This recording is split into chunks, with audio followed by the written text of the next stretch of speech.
तुम्हारे इंतजार में तुम लोगों का बाप और तुम्हारा जीजा जी CC.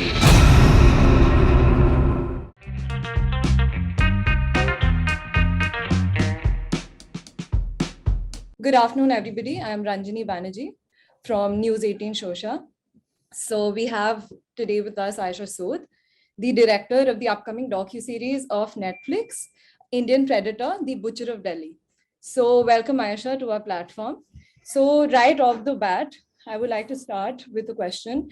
Why did you choose such a gruesome and grotesque topic to be your subject for the docu-series? So actually, this was a collaboration between Vice and Netflix. Indian Predator was an umbrella series that they'd come up with, and there was a pool of stories in the mix. One of them was this one. And to be honest, it wasn't picked because it was gruesome or grotesque. It was picked because one, the nature of the crimes are quite audacious, and something that is so audacious and gruesome and brutal in a sense, but not really heard of, not really talked about, not really made public. So the fact that it was quite unseen was one of the reasons. And also, we were able to find a lot of the people who carry the story. So the investigating officers, people close to the crimes. We were lucky with the case file. There was quite a rich case file. So a bunch of factors come together, and you, through the process of elimination, you find what you want to make. Okay, so that was actually my second question as well. So Delhi is a city which is known for its crime, but there are some notable cases like probably the Burari suicide or the Nithari killings, which everybody knows. But this is a case even I was not aware of. So how did it stumble upon you? Like you have to make something on this. So as I said, there was a research team and they had a pool of stories. The research team between Vice and Netflix had come together, and they were like, sort of focused on 5-6 stories. Because remember that this was all happening during the pandemic. So because a lot of the story sort of happens in Delhi, I am based in Delhi. So I sort of naturally gravitated towards it. And it was like, actually, that's how it happened. Okay. So Aisha, my next question is that I've seen in your interviews that you're from Delhi, like you just said. And obviously Delhi is known for its crime. But doing this film, did it journey you through a different side of the city? Because obviously the nature of crime in this film was absolutely different from whatever we've heard ever. So were you scared at any point that what have you gotten yourself into? No, I wasn't scared while we were making it. I'm maybe very initially when I heard about it, I was like, oh my God, this guy, but I wasn't scared while we were making it. I think that, the scary part is done. He's killed people, and he's killed people in a very brutal, grotesque way. I think what was important was that it was important to tell this story, actually. Because as you said, we hear about different kind of crimes, and this takes you into a different world. And I think it's important to see what all we've missed as well. Yeah. So my next question is, how difficult was the process? Like, how difficult was the process? Because obviously a docu-series is a reflection of the real life event. So even if you're like, even if the information which you give is not 1% verified, there's that dagger on your shoulder 24/7.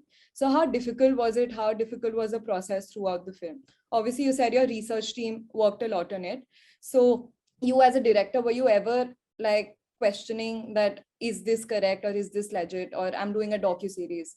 Yeah, so we go through like a long phase of research and development, and during that phase you start to do a lot of pre-interviews. And as I mentioned, the team led by Nandita, which was like really strong and really thorough, rigorous team, would transcribe interviews, put them up. We would go through them in detail. We would sort of start to string together the kind of story that we want to make. And we have a very strong legal team from both Vice and Netflix, right? So that they weigh in and they tell you as well.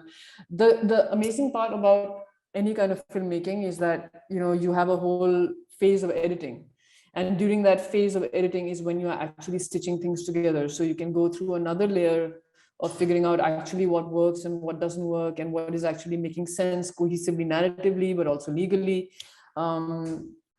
Yeah, but I would say, like, the process of having a lot of pre-interviews, building trust, collaborating with the people that you're going to talk to, is what leads to them being open and honest when you start to shoot them, Sorry, my cat has decided to enter the frame, but yeah. Yeah, so and so there were a lot of people involved throughout the docu-series. Like there were a lot of narratives. So were people cooperative, the ones who were part of your docu-series? And obviously you also interviewed a lot of people from the Ghosai tribe, right? The Ghosai village. So how was the experience? Were they cooperative to tell you their story, their version, their narrative? And even the police, were they cooperative? Yeah, I mean, the police were very cooperative. I think even the villagers were very cooperative, those who you see on camera. There were a bunch of interviews that we had that they didn't want to come on camera. They didn't want to be associated with the case, or they were done with it, or they'd had too much trauma from it. So there was a whole bunch of characters who you don't see, who have maybe spoken to us in private, who maybe spoken to us separately off camera. It's the nature of it, it's the nature of this kind of crime, it is traumatic, and it's a real life story for a lot of people, and it's too real and too raw for people to actually get involved with. Yeah. So there were, obviously you added pictures which were never seen before. So I just wanted to know how did you get those pictures? Like how did you? Those were a consequence of a bunch of conversations from the villagers from Gosai, and their personal archival of those people. We were lucky to find them and have them sort of woven into our story. Yeah. And if you see the episodes, you'll see how that happens. Yeah, I think I got more scared looking at the real life pictures because they add a personal element. Yeah. So on a lighter note, you were an AD for the legendary movie Lakshya. So how was your experience there, and what is different? Like, how is it different to work in such a like Bollywood film with Hrithik Roshan, and then how was it? Laksh was an amazing experience. Like, everybody who worked on Laksh will tell you that. Like, the crew really came together. It was really tough conditions.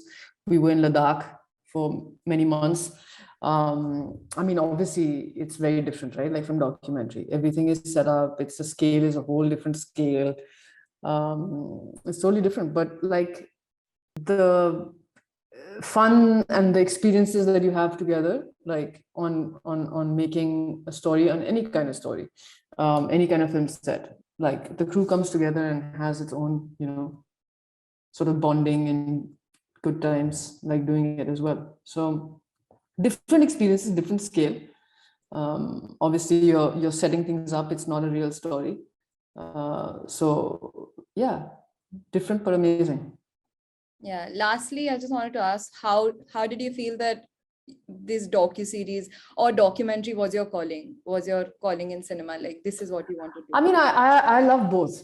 I don't think that it's like one or the other. I think that you learn from, my documentary work feeds my fiction work, and the fiction work feeds your documentary work. You learn from both, and I think you'll see that a lot of filmmakers do both as well. So I don't think it's one or the other. I wouldn't pick. I would just be like, I'd love to do all. Which is the tougher domain to touch? They're both their own beast. You can't be like one is tougher than the other. They're both incredibly tough, actually. My questions are done, but I just want to say that I looked at the editing and I was mesmerized, because obviously it was so beautifully done. So Thank you. yeah, it was, I think, all the best for your documentary. Thank you so much for joining with News 18 Showsha. Thank you, Ranjini. Thank you so much. Thank you so much, Ayesha.